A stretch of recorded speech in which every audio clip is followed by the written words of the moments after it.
TDP రెండో లిస్టులో గిద్దలూరు నుంచి ఇటు అశోక్ రెడ్డికి అయితే స్థానం కల్పించారు. ఈ నేపథ్యంలో కూడా ఆయనకు నియోజకవర్గం నుంచి కూడా ఇటు పబ్లిక్ నుంచి కూడా పెద్ద ఎత్తున రెస్పాన్స్ వస్తుంది. ప్రస్తుతం ఆయన కార్యంలో కూడా ఇటు అభ్యర్థనలు వెళ్తున్నాయి. ప్రస్తుతం ఉండడానికి అశోక్ రెడ్డి గారు ఉన్నారు. సార్ చెప్పండి, మీరు ఎలా ఫీల్ అవుతున్నారంటే?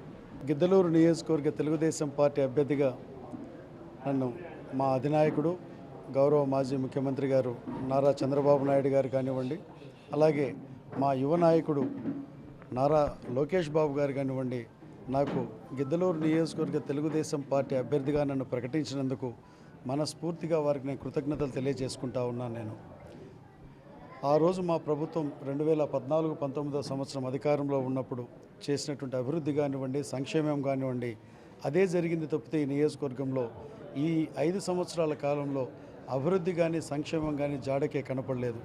ప్రజలు ఎక్కడికి పోయినా కూడా నియోజకవర్గంలో తెలుగుదేశం పార్టీని ఘనంగా రేపటి రోజు ఎన్నికలలో గెలిపించేదానికి సంసిద్ధులై ఉన్నారు. ఈ 5 నెలలు ఇక్కడ ఫెయిలియర్స్ ఏంటి, డెవలప్మెంట్ ఎలా ఉంది, ఏం చెప్తారు? ఈ 5 సంవత్సరాల కాలంలో వాళ్ళు రాజకీయం చేసుకునేదానికి తాపత్రయపడ్డారు, గ్రూపు తగాదాలకు తాపత్రయపడ్డారు తప్పితే ప్రజా సమస్యల పరిష్కారం కోసం కానీ అభివృద్ధి మీద దృష్టి పెట్టడం కానీ లేనేలేదు.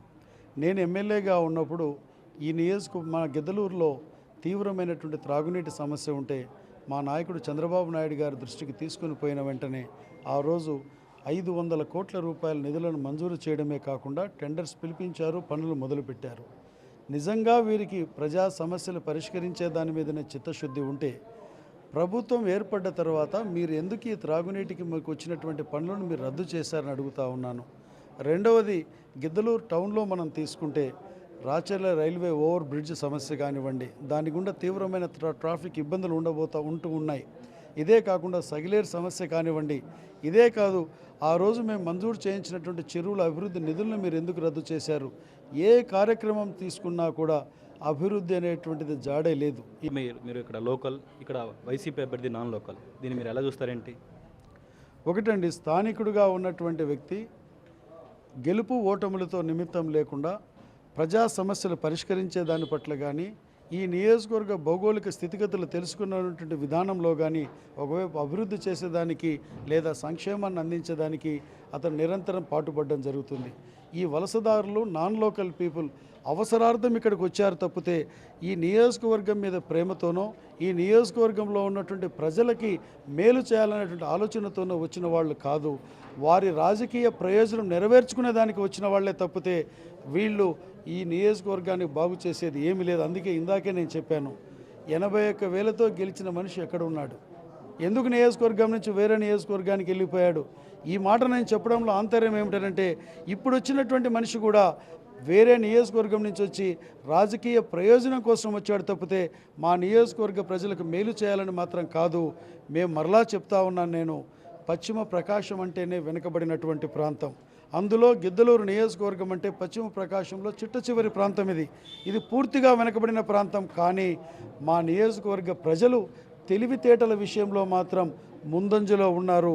వీరు చేస్తున్నటువంటి పన్నుతున్న కుయుక్తులను కానీ వీరి డ్రామాలని మా నియోజకవర్గ ప్రజలు సంపూర్ణంగా గమనిస్తూ ఉన్నారు. రేపు ఎన్నికల రోజు ఖచ్చితంగా ఏదైతే కుయుక్తులు పన్నినటువంటి వలసదారులు నాన్ లోకల్ పీపుల్ ఉన్నారో తిరస్కరించేదానికి సంసిద్ధంగా ఉన్నారు.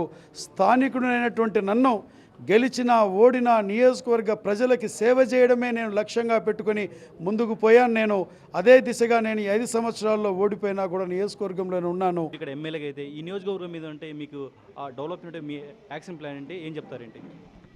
రేపు మా ప్రభుత్వం అధికారంలోకి వచ్చిన తర్వాత మా గిద్దలూరు నియోజకవర్గ విషయంలో నేను ప్రాముఖ్యంగా 5 అంశాలను నేను తీసుకున్నాను. మొదటిది సాగునీరు, రెండవది త్రాగునీరు, మూడవది విద్య, 4 వైద్యం, 5 మా ప్రాంతంలో చదువుకున్నటువంటి యువతకి వలసలు పోకుండా ఈ ప్రాంతంలో ఏదైతే పారిశ్రామికంగా అభివృద్ధి చేయించి తద్వారా ఉద్యోగ ఉపాధి అవకాశాలు కల్పించడమైనటువంటి ఈ 5 అంశాల మీద నేను స్పష్టమైన విధానంతో ఉన్నాను. రేపటి రోజు గిద్దలూరు నియోజకవర్గంలో తెలుగుదేశం పార్టీ ఎన్నికలలో ఖచ్చితంగా గెలవబోతూ ఉంది. తెలుగుదేశం పార్టీ అభ్యర్థినట్టు నన్ను ఈ నియోజకవర్గ ప్రజలు గెలిపించేదానికి సంసిద్ధంగా ఉన్నారు. రేపు నేను గెలిచిన తర్వాత ఈ 5 అంశాల మీద పూర్తి ప్రాధాన్యతనిచ్చి ముందుకు తీసుకొని పోతానని ఈ సందర్భంగా నియోజకవర్గ ప్రజలందరికీ కూడా నేను తెలియజేసుకోవడం జరుగుతూ ఉంది. నేను సో ఇది ఓవరాల్గా అయితే గిద్దలూరు నియోజకవర్గం టీడీపీ అభ్యర్థి నుంచి ఈసారి ఎన్నికలు జరుగుతున్నాను. ఇటు గిద్దలూరు ప్రజలు తనను ఆశీర్వించాలని కూడా ఇటు అశోక్ రెడ్డి ఇక్కడ చెప్తున్న పరిస్థితి కనపడుతుంది. ఇంకా ఇంకో పక్క ఏంటంటే ఇక్కడ లోకల్ నాన్ లోకల్ కూడా గుర్తించాలని కూడా అయితే ఒక పక్క అశోక్ రెడ్డి చెప్తున్నారు. ఇది ఇక్కడ తాజా పరిస్థితి. వీడియో జర్నలిస్టు రతంతో జయరాం గిద్దలూరు నుంచి.